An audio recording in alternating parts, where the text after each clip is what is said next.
Hello दोस्तों, स्वागत है आप सबका हमारे यूट्यूब चैनल फैक्ट इंडीज पे।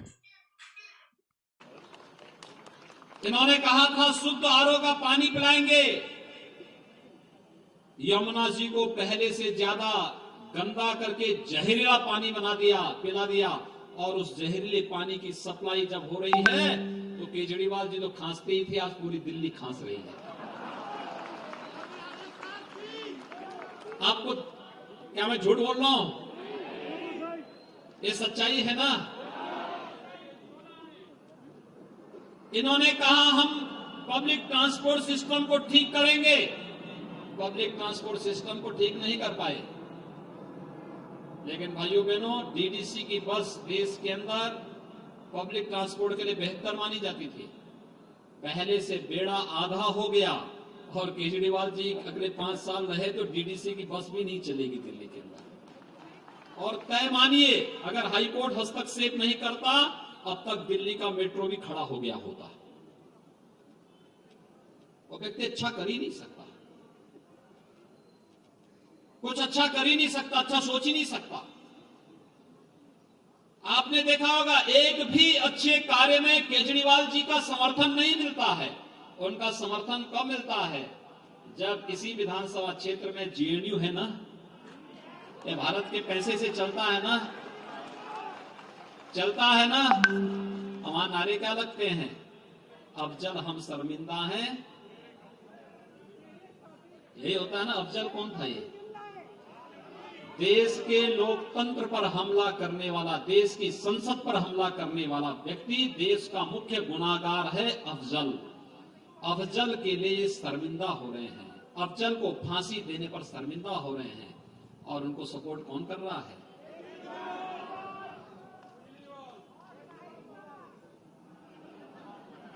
भाइयों बहनों, इन लोगों की सहानुभूति किसके साथ है? दिल्ली के अंदर जिन लोगों ने ये नारे दिए थे कि अफजल हम शर्मिंदा हैं, देश की न्यायपालिका के द्वारा फांसी की सजा सुनाए गए एक दरिंदे के बारे में उमर खालिद और कन्हैया लाल के समर्थन में अरविंद केजरीवाल की सहानुभूति। जामिया मिलिया की आगजनी आपने देखी होगी ना। ये जामिया मिलिया की सहानुभूति रखने वाले लोगों के प्रति, जामिया मिलिया की आगजनी के लिए सहानुभूति भी अरविंद केजरीवाल रखते हैं। और यही नहीं, जब दिल्ली की सरकार के इन कृत्यों को देख करके पूरा देश भौचक था,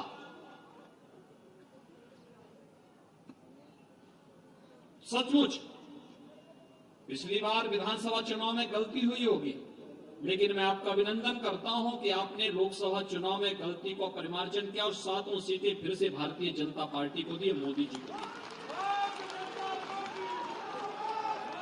मोदी जी ने पहले कार्यकाल में गरीबों के लिए और देश के विकास के लिए बड़ी बड़ी योजनाएं बनाई। और दूसरे कार्यकाल में उन्होंने पहला काम क्या किया? उन्होंने कहा महिला सशक्तिकरण नारा नहीं होना चाहिए, वास्तविकता बननी चाहिए। और इसके लिए मोदी जी ने 3 तलाक को प्रथा को रोका ना।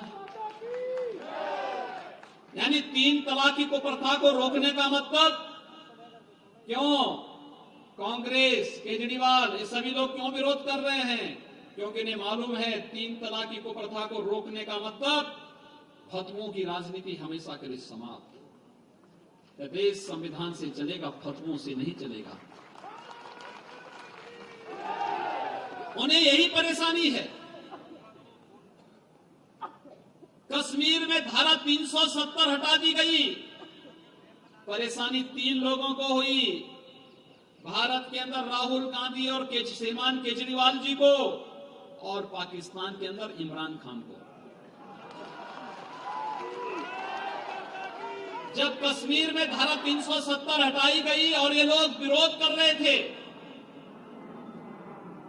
तो मैं ये बात उस समय समझ नहीं पा रहा था कि आखिर इमरान खान के साथ केजरीवाल जी का, राहुल गांधी का संबंध क्या है। लेकिन जब दिल्ली विधानसभा का चुनाव प्रारंभ हुआ, 3 दिन पहले मैं दिल्ली आ रहा था, तो मैंने अचानक अपना फोन देखा, तो उसमें मैं देख रहा था कि मीडिया में चल रहा है कि पाकिस्तान का एक मंत्री दिल्ली के अंदर केजरीवाल के समर्थन में फतवा जारी कर रहा है पाकिस्तान से। भाइयों बहनों, मैं आपसे पूछना चाहता हूं, जिस कार्य से पाकिस्तान खुश हो, क्या भारतवासियों को वह कार्य करना चाहिए? क्या पाकिस्तान भारत की समृद्धि और खुशहाली से प्रसन्न होगा? क्या पाकिस्तान भारत का हितैषी है? तो फिर पाकिस्तान का मंत्री जो एक गुल खिला रहा है नए तरीके से, ये क्यों करा रहा है? क्योंकि उसे मालूम है जब केजरीवाल होंगे तो ही शाहीनबाग होगा।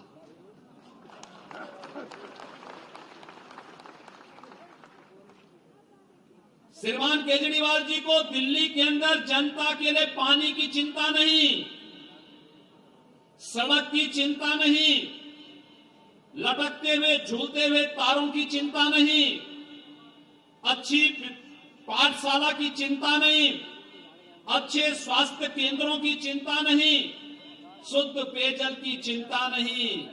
उन्हें चिंता है कश्मीर की धारा 370 की, उन्हें चिंता है शाहीन बाग के धरने में बैठे हुए लोगों को बिरयानी खिलाने की। और भाइयों बहनों, यही कहने के लिए मैं आया हूं। मैं पूछना चाहता हूं अरविंद केजरीवाल जी से कि 5 वर्ष में आपने यमुना जी की शुद्धि के लिए क्या किया? भाइयों बहनों, उत्तर प्रदेश में गंगा जी 1025 किलोमीटर का दायरा तय करती है। यह सच है। उत्तर प्रदेश में मार्च 17 में हमारी सरकार आई, उससे पहले गंगा जी का जल स्नान करने लायक नहीं था, आचमन की बात तो दूर। प्रधानमंत्री मोदी जी के सहयोग से नमामि गंगे मिशन का भरपूर उपयोग हम लोगों ने किया और पिछले वर्ष प्रयागराज में कुंभ का आयोजन हुआ, भव्य कुंभ का आयोजन हुआ। पूरे देश और दुनिया ने कुंभ के आयोजन की सराहना की। 25 करोड़ श्रद्धालु कुंभ के आयोजन में आए। मैं स्वयं 2 बार गंगा में स्नान करने के लिए गया। आज प्रयागराज में भी और कानपुर में भी गंगा में स्नान भी कर सकते हैं, गंगा जल का आचमन भी कर सकते हैं। मैं भी बसंत पंचमी को गया था और भाइयों बहनों, मैं गंगा में आचमन भी किया, स्नान भी किया। मैं केजरीवाल जी से कहूंगा, आप भी मुख्यमंत्री हैं दिल्ली के, आप भी यमुना जी में स्नान करिए, थोड़ा आचमन भी कर लीजिए। एक खांसी हमेशा के लिए दूर हो जाएगी।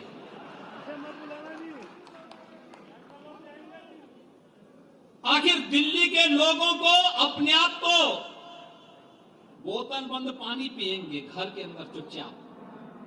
आप देखते होंगे ना, जब लेफ्टिनेंट गवर्नर के यहाँ धरने में बैठे थे, रेल भवन के सामने धरने पर जब बैठे थे, तो चुपचाप बोतल का पानी पीते थे और दिल्ली वासियों को यमुना का जहरीला पानी पिला पिला करके बीमार कर रहे थे। सुप्रीम कोर्ट को सख्त टिप्पणी करनी पड़ी थी। भाइयों बहनों, इन लोगों की मंशा साफ नहीं है, देश के लिए भी नहीं, दिल्ली के लिए भी नहीं। और इसीलिए आप सबसे अपील करने के लिए, यह राष्ट्रीय राजधानी है, बहुत पीड़ा होती है यहां की सड़कों को देख करके, यहां की दुर्व्यवस्था को देख करके।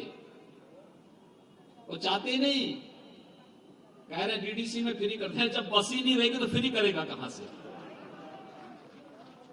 कह रहे पानी फ्री में पिलाएंगे, अरे जब पानी नहीं रहेगा तो पिलाएंगे फ्री कहां से? दिल्ली के अंदर टैंकर से पानी जाए, इससे ज्यादा शर्मिंदगी वाली स्थिति कहां हो सकती है? एक तरफ प्रधानमंत्री मोदी जी हैं जिन्होंने कहा हर घर नल पहुंचाएंगे। 1731 कॉलोनियों को उन्होंने, अनऑथराइज कॉलोनियों को ऑथराइज करके उन्होंने कहा हम आवास देंगे, हम सारी सुविधाएं देंगे, लेकिन लीगल वे से देंगे। और लीगल वे के तहत इस कार्यक्रम को आगे बढ़ाने के लिए भारतीय जनता पार्टी भाइयों बहनों आपके पास आई है। इतनी भारी संख्या में आप उपस्थित हुए हैं। गलती का परिमार्जन करने का एक अवसर ये गलती अपने लिए, आने वाली पीढ़ी के लिए नहीं होने देंगे। और केजरीवाल के नाम पर जिस प्रकार का, यानी इतना गैर जिम्मेदार, गैर भरोसेमंद व्यक्ति, अभी कुछ बोलेगा, बाद में कहेगा कि ये मैंने नहीं कहा। एक दिन आरोप लगाएगा, अगले दिन कोर्ट में जाके माफी मांगेगा। एक दिन आरोप लगा के कहेगा कि मेरे पास सबूत हैं, और जब बोला जाता सबूत दिखाओ, कहते हैं तो राजनीति में चलता है। ऐसा नहीं होना चाहिए भाइयों बहनों। इसीलिए आज मैं आपके बीच आया हूं आपसे कहने के लिए, मेहरौली और देश विकास की पथ पर आगे बढ़ रहा है। इस विकास के क्रम को आगे बढ़ाने के लिए केंद्र की सरकार और राज्य की सरकार समान भाव के साथ बढ़े, एक विश्वास और एक विचारधारा के साथ आगे बढ़े। इसके लिए विकास, सुशासन और राष्ट्रवाद के मुद्दे पर भारतीय जनता पार्टी आप सबके बीच में आई है। आप सबसे अपील करने के लिए, भारतीय जनता पार्टी के प्रत्याशियों को विजयी बना करके दिखाइए, और फिर मोदी जी के नेतृत्व में केंद्र सरकार और राज्य सरकार मिलकर के दिल्ली को दिल्ली का गौरव दिलाने का कार्य करेंगे।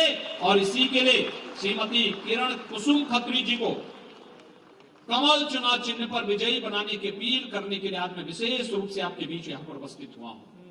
इतनी भारी संख्या आपकी है, आप में से हर मतदाता 10-10 नए मतदाताओं को जोड़ने का संकल्प ले ले, तो भाइयों बहनों, कुसुम जी के सामने जितने भी प्रत्याशी हैं, इन सब की होगी जमानत जब्त। भारतीय जनता पार्टी भारी मतों से विजयी बनेगी, और भारतीय जनता पार्टी के इस विजयी अभियान का हम सब हिस्सा बने, इस दृष्टि से आप सबका आह्वान करने के लिए मैं आपके बीच उपस्थित हुआ हूं कि आप सहमत हैं। आप सभी, तो मैंने कहा, आप मुझसे सहमत हैं, विकास चाहते हैं, सुशासन चाहते हैं, राष्ट्रवाद चाहते हैं। दोनों हाथ पा करके बोलिए, जहां तक मेरी आवाज जा रही है, दोनों सभी सहमत हैं, सभी मेरी बातों से सहमत हैं। दोनों हाथ उठा करके बोलेंगे, भारत माता की, भारत माता की, भारत माता की जय जय, जय जय श्री राम।